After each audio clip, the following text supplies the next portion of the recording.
Good morning student. आज हम तरंग हिंदी पाठमाला कक्षा 7 का पाठ 5 पुरस्कार पढ़ेंगे।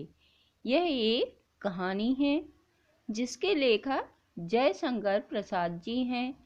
इस कहानी की मुख्य पात्र एक तरुण आयु की कन्या मधुलिका है।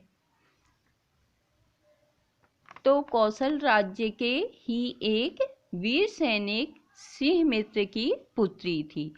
सिंहमित्र ने पूर्व समय में अपनी वीरता से कौशल राज्य के सम्मान की रक्षा की थी। तो आइए इस कहानी को संक्षिप्त में पढ़ेंगे। कहानी का आरंभ उस दृश्य के साथ होता है जब कौशल नरेश राज्य की परंपरा के निर्वाह के लिए हर वर्ष इंद्र की पूजा करते थे। ये एक कृषि उत्सव था जिसमें राजा अपने राज्य के किसी किसान की भूमि का अधिग्रहण कर उसमें एक दिन का कृषि कार्य करते थे और उत्सव के अन्य आयोजन संपन्न करते थे। इस बार मधुलिका का खेत राजा ने अधिग्रहण किया था।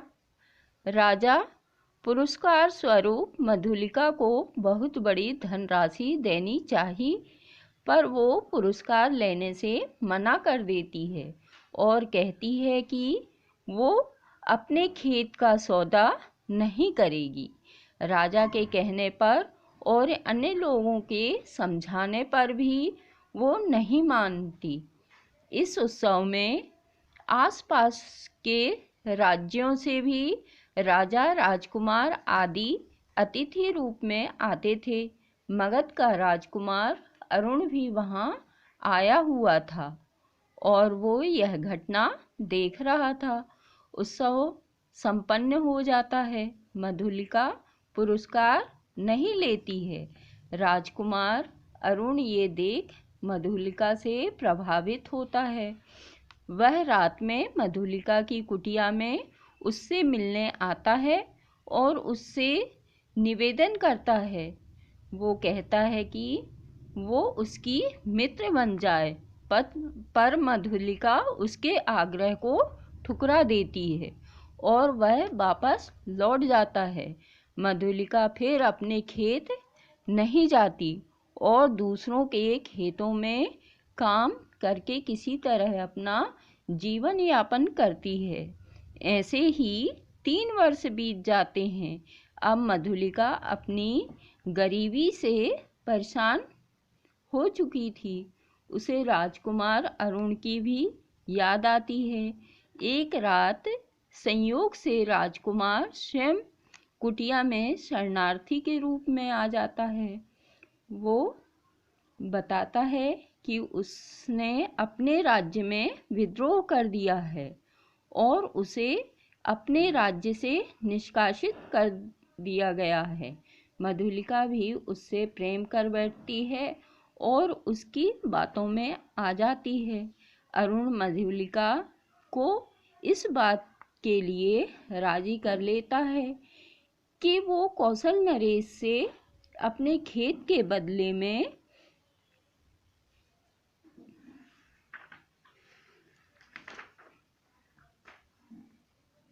किले के पास दक्षिणी नाले के पास की भूमि मांग ले। चूंकि वह भूमि सैनिक महत्व की थी, अतः वहां से अरुण अपने साथी सैनिकों के साथ किले पर आसानी से हमला कर सकता है। वो मधुलिका को लोभ देता है कि वो कौशल पर कब्जा कर अपना शासन स्थापित कर लेगा और उसे अपनी रानी बनाएगा। मधुलिका भी प्रेम में थी, इसलिए उसे भी रानी बनने का लोभ हो जाता है। वो कौशल नरेश के पास जाकर किले के नाले के पास वाली भूमि मांग लेती है। अरुण भूमि पाकर खुश हो जाता है। वो कौशल पर छुपकर आक्रमण करने की तैयारी करने लगता है, पर मधुलिका का मन अशांत है। वो सोचती है कि वो क्या करने जा रही है। कहाँ उसने अपनी ईमानदारी और सम्मान के खातिर अपनी खेत के बदले राजा से पुरस्कार तक नहीं लिया, और अब वो राज्य के एक शत्रु को पनाह देने के लिए राजा की दी भूमि का उपयोग कर रही है।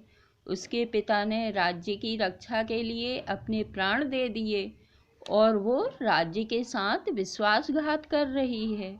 उसकी अंतरात्मा उसे धिक्कारती है और वो राजा को सारी बात बता देती है कि पड़ोसी राज्य मगध का विद्रोही राजकुमार अरुण कौशल पर आक्रमण करने की योजना बना रहा है। राजा शीघ्र ही अरुण को पकड़ लेता है, उसे मृत्यु दंड दिया जाता है।